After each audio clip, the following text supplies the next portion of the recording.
How does love, duty, and marriage takes away your definiteness of purpose and causes you to be a drifter?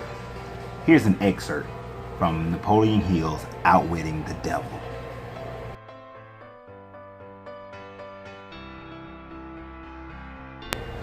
Yo, what's up everybody? How you doing? This is your Coach Renz, and I want to thank you all for being here. First, I want to thank all my patrons for supporting the channel. I thank everybody who's a subscriber. Continue to subscribe, like this video. That supports the channel. And if you want to support us even more, go to our Patreon, which is patreon.com/Coach Renz, to support the channel even more so. I greatly appreciate that. I do.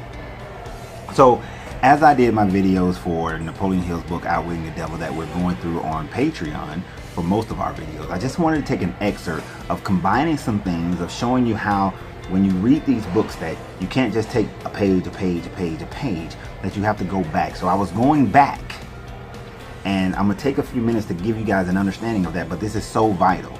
And as I'm working with some couples right now, people who are changing their lives, this information has been very vital for their success in their relationship and how they're relating to themselves and how they're relating to their partner. So let me go ahead and dive in here. This is a combination of chapter 8 and 9, talking about definiteness of purpose. Now, the thing about definiteness of purpose, this is the first thing that you have to have in order to be successful in life, is have a definiteness of purpose. Not just your spiritual purpose, your purpose for being here, but any goal that you have is your purpose. So in doing so, Napoleon Hill had asked the devil this question. He had said that, what about love? You know, love for, he said, it is hard to believe. Wait a minute. He said, so I see that your admission of definiteness of purpose may be dangerous in proportion to the possibility, in its possibility as a power. Is that true? He said, yes. And what is more important is every principle of good carries with it the seed of an equivalent danger. He said that is hard to believe. What danger, for example, can there be in the habit of love of truth? The danger is in the word habit. All habits, save only that for the love of definiteness of purpose, may lead to the habit of drifting. Love of truth, unless it assumes the proportionate of definite purpose, definite pursuit of truth, may become similar to all other good intentions. Here's the thing. People love their truth, and the love of your truth can cause you to not recognize facts, information, new things that are coming in to help you understand. That's why the love of the pursuit of truth, meaning that you're continuously questioning things, continuously questioning different things. Now, how does this play in with love? Way back when I was in marriage counseling, the marriage counselor said that marriage bonds can't be broken because God ordained marriage. And I expressed that not every marriage has been ordained by God. I've seen marriages where people were abusive to one another. That can't be ordained. I've seen marriages that came out of people who were married out of family obligations. I've seen people who were, what is it called when you, it escapes my brain as to the terminology, but when you were predestined to be married to somebody because you're arranged marriage. I've seen people in arranged marriages. Those are arranged by man. I've seen some holy books say that if you are raped by a man and that man pays the father, then the woman, the victim, is to marry that man. That is not a marriage ordained by God. That is a marriage ordained by man, trying to maintain the community and the value of a girl. So not all marriages are ordained by God. Some people get married out of lust. Some people get married for money. Some people get married because they're lonely. Some people get married because they just want to have sex. Some people get married for all different kinds of reasons. So not every marriage is ordained by God. Therefore, and that depends on who your God is, because that's a whole nother conversation. But let's talk about this thing about love. You see, the love of something without the love of the pursuit of something is the problem. Love is an emotion and a state of mind, and when it's out of control, that state of mind, that emotion can create a habit of you drifting through life and not making good decisions. I told you guys before that I've made bad decisions based on love, right? So we have to maintain some level of control of that. Why? Because let me tell you what he says love does. Love, or uncontrolled love, or any uncontrolled emotion for that matter, it either may completely set aside the power of will and the power of reason. Without will and reason, there is nothing left to support definiteness of purpose. You see how that works? Without will or reason, your definiteness of purpose, your plans, your goals will become weak. They will falter. They won't have that thing about them that will cause you to be successful at it. You'll allow yourself to be distracted. You'll allow yourself not to make things work the way that they should, where you'll make decisions that are counter to your purpose, that your actions won't follow what your definiteness of purpose is. Therefore, uncontrolled love takes away your willpower. It takes away your reason. All of a sudden you can't reason. Your mind is clouded now and you can't reason. And those are just some of the that's a little bit there in chapter 8. I believe that was. But in chapter 9 he gets even more specific about that. Right? And excuse the reading. Right? But he says, and I want to give you a little bit of information before I get to that part. But he says that I observe that sometimes people with definiteness of plan and purpose get what they ask for from life, only to find after they get it that they do not want it. And what then? He said generally, the devil says, generally one can get rid of whatever is not wanted by the application of the same principle of definiteness with which the things were acquired.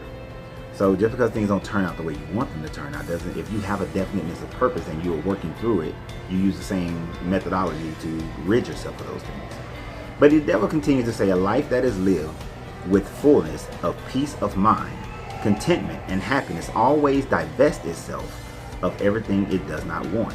Anyone who submits to annoyance by things he does not want is not definite. He is a drifter. So even if it turns out to not be what you want, but if you allow yourself to sit in it, then you have went from being a person of definiteness of purpose to a drifter, because now you are allowing the annoyance to stay with you.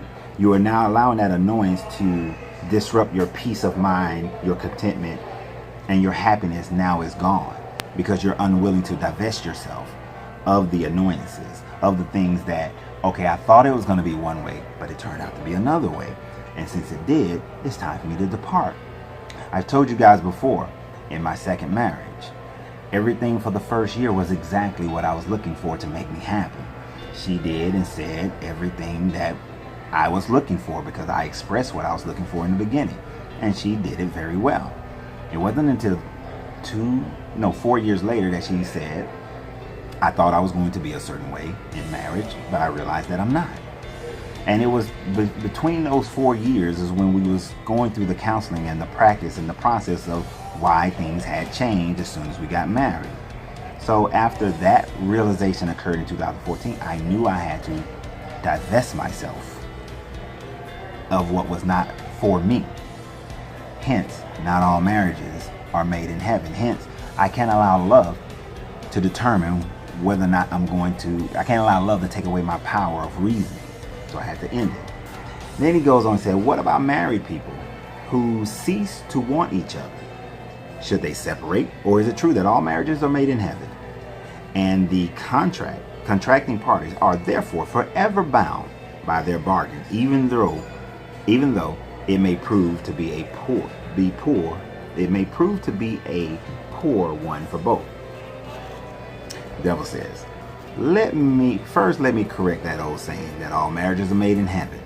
I know some which are made on my side of the fence. Minds which do not harmonize should never be forced to remain together in marriage or in any other relationship. Friction and all forms of discord between minds lead inevitably to the habit of drifting, and of course to indefiniteness. Those are 2 chapters that are to be combined. He meant for those 2 chapters to be combined. Definiteness of purpose, and it's talking about religion and education. Chapter 8, chapter 9. If you've been following me in my Patreon, then you know you're getting all the videos. This is an extra. So my patrons, you're getting an extra. an extra pull. For those on YouTube and Facebook, this is part of a bigger picture. But it was on my mind because I used those chapters in a counseling session that I did yesterday. And in that counseling session, one of the things that I expressed is that not all marriages are made in heaven, and that anytime you allow yourself to sit in a situation where you're doing harm to yourself, your spirit, your mind, your physicality, then you're committing sin to yourself. You see, earlier in other parts of this book, the devil expressed that sin is truly when you do things that are against your betterment. When you are doing things to harm you, when you sit in a situation that allow you to not be able to grow, to not be able to move forward and have a definiteness of purpose about yourself. When you allow yourself to harm your spirit. And in many situations, love unchecked can be that sin. And then you're thinking, like, how can love ever be sin? But like I said earlier, when you allow love to make decisions that are unreasonable, when you allow love to cause you to sit into a situation of annoyance, and it's not just romantic love, the love that you have with family members, relatives, when you allow the love that you have for them to continue to harm your life, to harm your spectrum of spirituality, when you allow those kind of relationships to continue to hold you down and hold you back and not be able to pursue your definiteness of purpose. When the founding fathers of this country wrote life, liberty, and the pursuit of happiness, what they were expressing was you have the unalienable right to pursue those things at all times, that no one has the power to determine whether or not you can continuously pursue them, that the only thing that you have that is free from anyone else's control is your own thoughts. And we're going to cover that in greater detail when in chapter 10 called self-discipline. That'll only be on Patreon, but we're going to cover those in more detail in that one. Your self-discipline. You have control over your thoughts. No one else does. Your happiness, your joy, your thinking is all up to you. True, other people have tried to change it. Other people try to implement their will over you, their thoughts over you. Your parents conditioned you a certain way. You were born blank, but then you grew into imitating and listening and hearing, then you developed whatever it is that was around you. Be that as it may, at some point, you made a decision of what you're going to stick with and what you're not going to stick with. You've had a love of truth instead of a love of the pursuit of truth. And it's that love of truth that you've grown up with, that you believe in, that you follow, that has given you so much harm, so much detriment in your life, because you never truly pursued truth. You never opened yourself up to truth. And here's a truth. Love can be more damaging to you than hate. Love of a person, love of a thing, love of anything other than the pursuit of facts and truth can hurt you. So when you're in a relationship and you know that is not good for you, you know that is harmful to you, you know that you can't grow, you know that you can't be happy, you can't be settled, you can't have peace of mind, then it is your duty to yourself to remove the annoyance, to remove yourself from it, to divest your mind of it, and divest your physical and your spiritual from it. If you do not, take it from me in my own history, it will lead you into struggle, financial struggle, health struggle, mental struggle, spiritual struggle. You will struggle. Free yourself of that. This is why my tagline for years have been, you got to free yourself to be yourself, because your greatness is non-negotiable. Because your greatness is non-negotiable. It has to be. If it's not, you're a drifter. If you're a drifter, then the negative portions of your brain has control over you. And if the negative part of your brain has control over you, then the devil has won. The devil owns you. You're part of the 98% and not the 2% that has freedom of thought, that thinks critically for themselves, that love is under control, that lust and passions are under control, that you have the 7 elements of success that this book is going to talk about, that we're talking about over the next few videos for outwitting the devil. So I appreciate you guys giving me this moment.